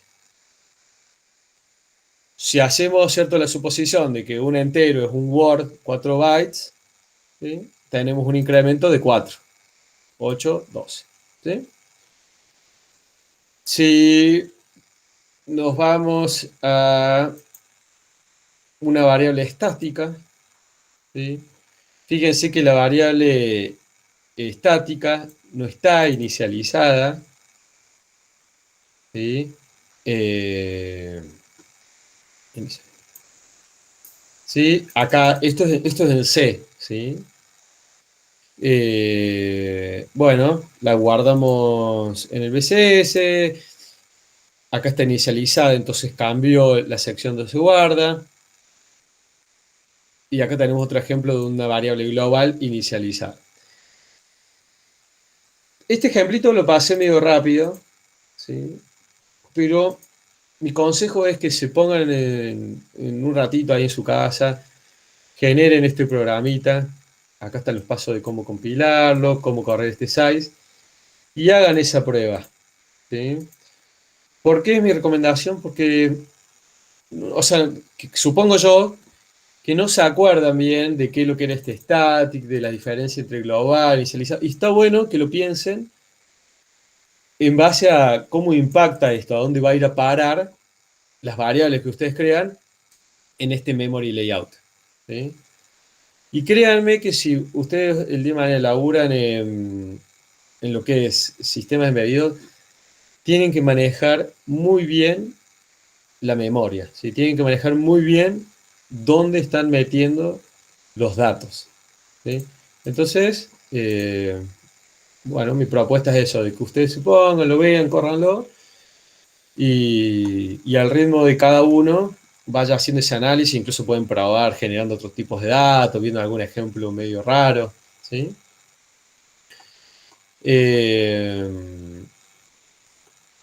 Bueno, incluso algo hasta que se hace común en la industria es tener como un monitoreo del proyecto, ¿sí? Si ustedes tienen una pieza de software que la vienen trabajando por años, vos querés tener un monitoreo de si un cambio impacta o no, y cómo poder hacer optimizaciones.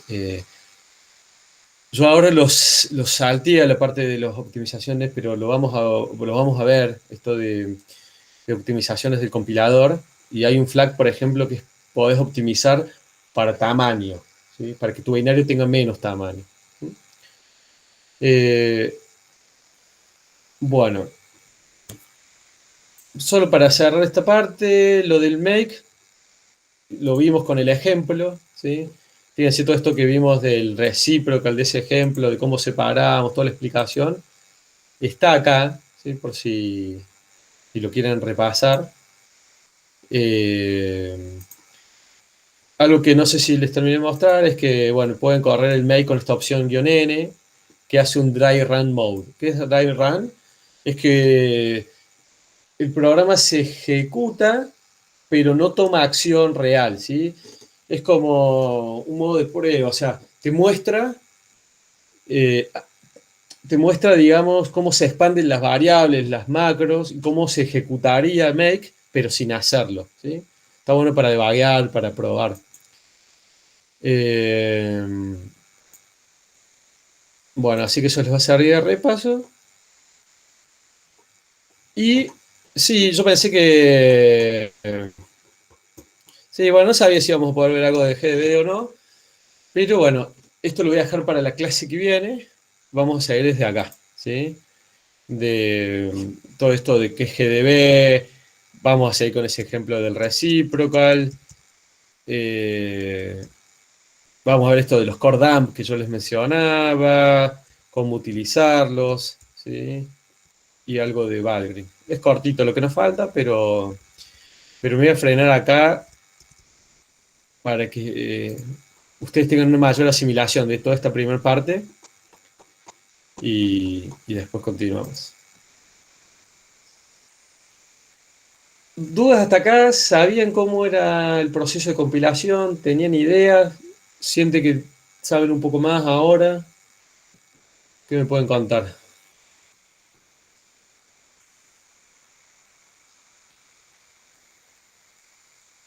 No, estuvo bueno verlo así, en las distintas etapas, digamos. Bueno, ¿se entendió?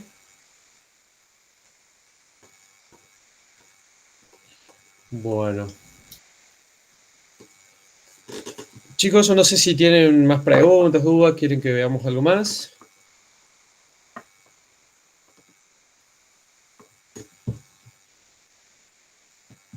Está todo ok, profe. ¿Salvo alguna duda del TP? Si tuvo un par de problemas, nada más.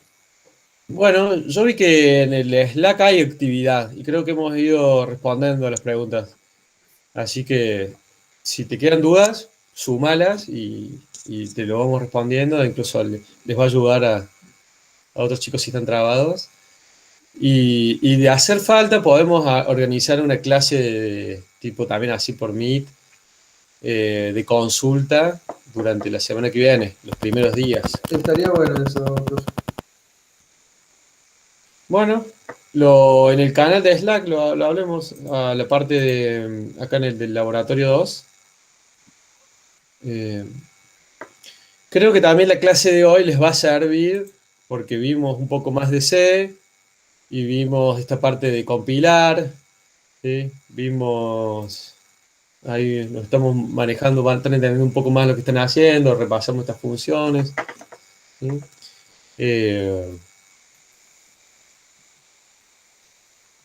Bueno, esto que ustedes ven así comentado acá, esto en recíproco cuando repasen, tiene que ver con algunos errores que vamos a generar para ver lo de Devine, ¿sí?